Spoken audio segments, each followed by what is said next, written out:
Noong unang panahon, sa kaharian ng Yunlankert, may isang haring nagngangalang Omat. May tatlo siyang anak, sina Odin, Oscar, at Oliver. Si Odin ang pinakamatanda at mahilig magpinta. Inuubos niya ang oras niya sa kakahuyan, kung saan nagpipinta siya ng magagandang larawan. Ang ikalawang prinsipe, si Oscar, may talento rin, ay paiba-iba naman ang gusto. Dahil minsan, gusto niyang maging pintor o doktor at minsan ay mananayaw.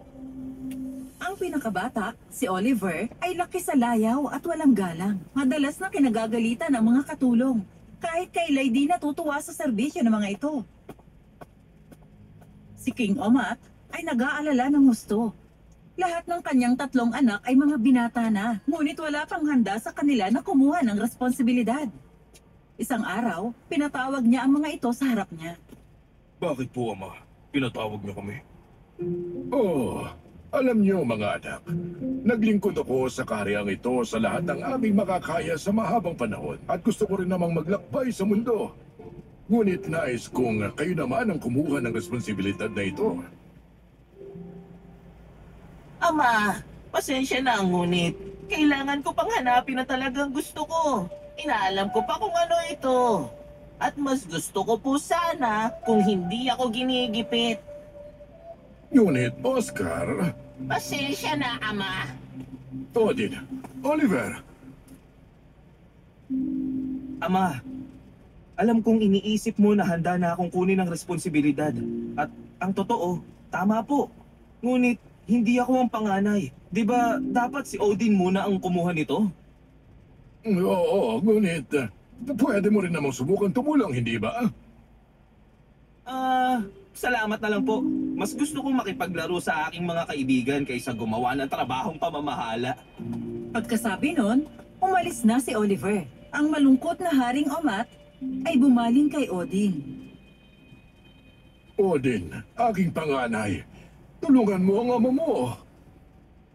Ama, sinabi ko na po sa inyo noon, wala akong interes na maging isang hari. Pasensya na, nasaktan ko kayo, ngunit gusto ko pong pumunta sa Roma at maging pintor. Masakit sa loob niya, tumalikod si Odin at umalis. Pagkalabas nito ng pintuan, galit si Omat na tumingin. Sabi ko sa iyo hindi ito magiging epektibo. Ang aking mga anak ang huling mahuhulog sa mga ganitong klaseng emosyonal na bagay. Dapat inutusan ko na lang sila sa gusto kong mangyari. At mula sa likod ng chandelier, lumabas ang diwata. Ang pangalan niya ay Kito. Kalma ka lang, aking hari. Madali sa iyo para sabihin yan. Hindi naman ikaw ang nagpupumilit sa kanyang mga malalaking anak na magpatakbo ng kaharian. Bakit hindi mo sila subukang laruin sa sarili nilang laro? At anong ibig sabihin noon? Oh, para masaya ayan. Sige, Kito, gawin natin yan. Nang araw ding yon, pumunta ang hari kay Oliver. Kumusta ka, Oliver?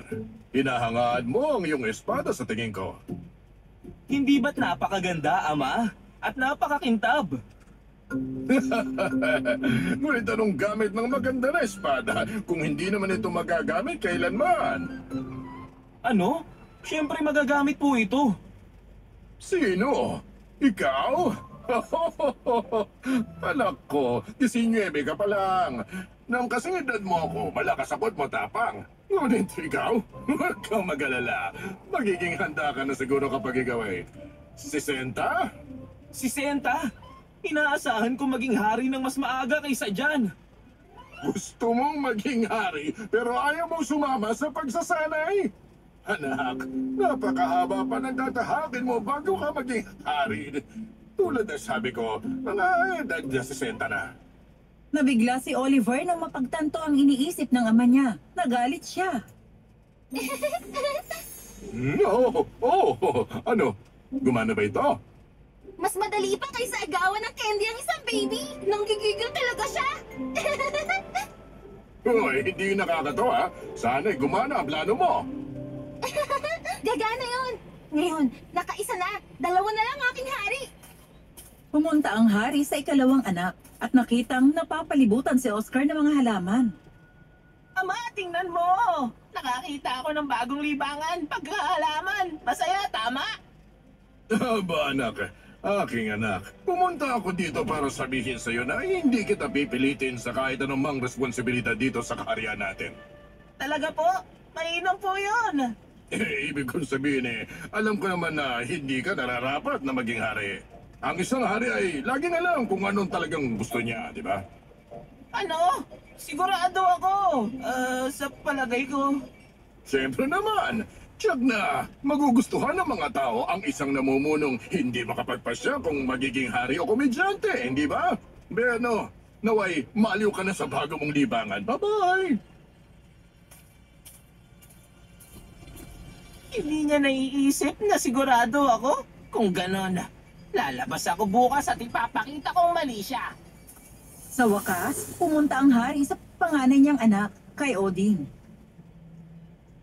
Aba, talagang kahanga-hanga. Oo, talaga? Salamat, Odin. Hindi ko alam na maganda pa rin pala ang itsura ko. Pasensya na po, Ama. Ang rosas po sa likod niyo ang ibig kong sabihin. Hindi na bale, Odin.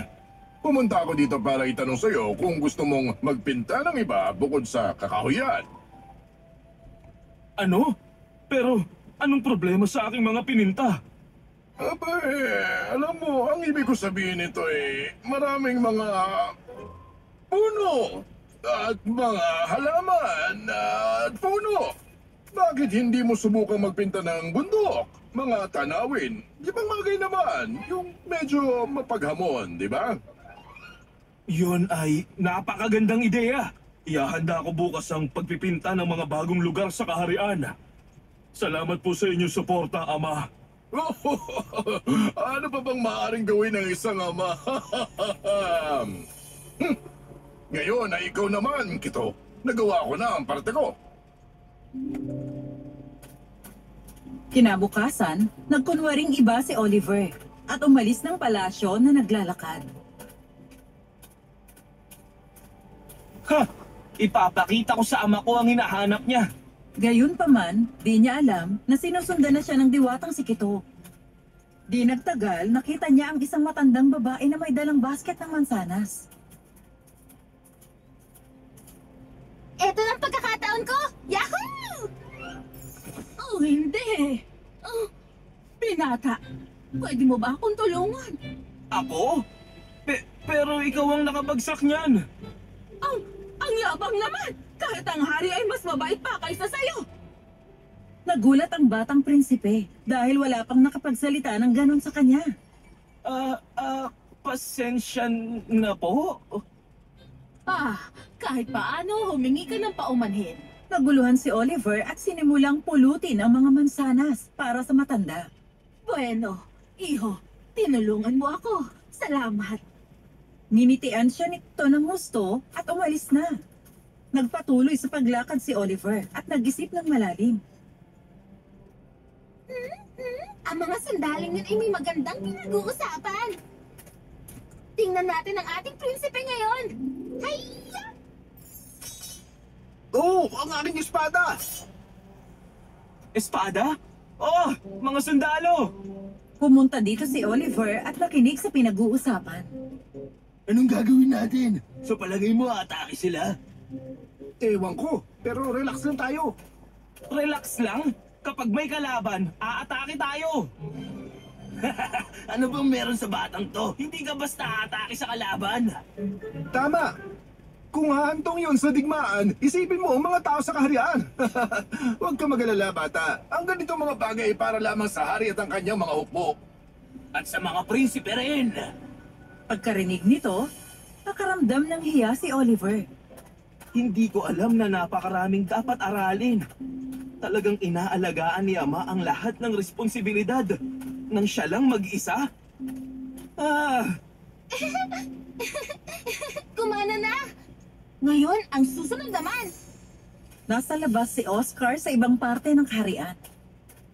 Nakakatuwa naman ito. Uy, isang pintor. Siyempre siguradong mas maganda ang mga pinta ko. At sa pagpapatuloy niya, biglang nakita ni Kito ang isang grupo na nagpapalabas na nakaupo at malungkot. Ngumiti siya. Yay! Narinig ito ni Oscar at pinuntahan ito. Mga artista! Ngunit bakit ang lungkot nyo? Kasi nagpatawag ang mga hari ng mga importanteng panauhin mula sa ibang mga kaharian. Ngunit parang hindi sapat ang sayaw namin. Gusto namin bigyan ng panauhin ng magandang palabas. Talaga? Alam nyo, magaling ako magsayaw. Tutulungan ko kayo. Kung kaya sumayaw siya at nagturo ng ayos. Sa huli, ang lahat ng tagaganap ay buo ang loob, handa para sa palabas. Salamat sa iyo, Binata. Kailangan namin yun. Sana mapanood mo ang aming palabas. Paalam! Tuwang-tuwa si Oscar na talagang nakatulong siya sa pamamagitan ng kanyang husay. Kung gagamitin ko ang aking mga talento sa pagtulong sa tao, siguradong ang pagpapatakbo ng kaharian ay hindi masamang ideya. Ang galing! Isa na lang ang gagawin ko! Hinanap ni Kito si Odin at nakita niyang nagpipinta ito sa may ilog. Oh, hindi! Kailangan ko siyang dalhin sa ibang lugar! Kamangha-mangha ang lugar na ito at halos naipinta ko na ang lahat ng ito. Ngayon ay kailangan ko na lang itong... Ngayon! Oh, naku, hindi! Ang aking pininta! Puro putik na! Lilipat na nga lang ako sa ibang lugar. Kaya binitbit niya ang kanyang mga pintura at kwadro at umalis. Mukhang ayos naman dito. Walang kaguluhan sa paligid dito. Nagsimula ng magpinta at halos patapos na nang makita ang isang lalaki na may dalang timba ng tubig na naglalakad. Lapit! Lapit! Ngayon! Ang tubig sa timba nito ay tumapon sa kanyang kwadro. Ngayoy galit na galit si Odin. Nakakainis talaga. Gusto ko lang namang makapagpinta ng magandang tanawin. Pasensya ka na talaga, Binata. Ngunit, kung gusto mong magpinta ng isang magandang tanawin, sasabihin ko sa iyo kung saan meron. Ito'y puno ng maganda't luntiang kabarangan at magagandang lawa na may mga lumalangoy pang mga gansa. Tila maganda doon Sabihin mo, saan yun makikita? Itinuro ng lalaki ang lugar at nagmamadali itong tumungo ron. Dito, na yun. Sa wakas.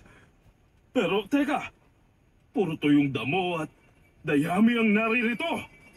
Niloko ko ng lalaking yun. Nang oras na yun, isang batang babae ang napadaan. Hoy, bata! Pwede mo bang ituro sa akin ang lugar kung nasaan ang magagandang lawa na may mga gansa? Eto na yung lugar na yon. O dating lugar. Bago dito magkaroon ng tagutom. At ang mga may hirap ay lisanin ito. Mukhang walang pakialam sa amin ang hari. Mali ka dyan. Nagmamalasakit ang hari. Wala lang siyang sinumang katulong. Napagtanto ni Odin ang sinabi niya. Walang interes ang bata dito at umalis na lang ito. Kakilakilabot. Ang magandang lugar na ito ay nasira kahit na ano pa ang gawin ng kaawa-awa kong ama. Sa wakas, natapos na rin ang trabaho ko. Sa palasyo naman, nakaupong mag-isa ang hari, nangangarap ng kanyang bakasyon. Mainit na sikat ng araw, kalmadong mga ilog, matamis na sabaw ng buko. Oh, kailan kaya magiging handa ang mga anak kong ito? Ama! Ama! Handa na kami. Ano? Okay. Ama, naglakbay kami sa kaharian at nakita ang magandang pamumuno mo. Nakita namin na kailangan mo rin pala ng tulong. At handa na kami na kunin ang aming mga responsibilidad. Naantig ang hari dito at napaiyak siya noon din. Mga anak ko, alam kong naiintindihan ninyo ako. Ay, Kung kaya, ang tatlong prinsipe ay nagtulong-tulong sa pamumuno ng kaharian. Madali silang natuto dahil matatalido sila at mabilis sa mga pamamaraan. Sa kabilang dako naman, ang hari ay naglilibang. Nasa isang dalampasigan sa ilalim ng mainit na araw. Ito na talaga ang pinaka-the best! At ang sabaw ng bukong ito ay talagang napakasarap! Hindi ba, Kito? Tama kayo dyan, inyong kamahalan. Naku, sinabi niyo pa.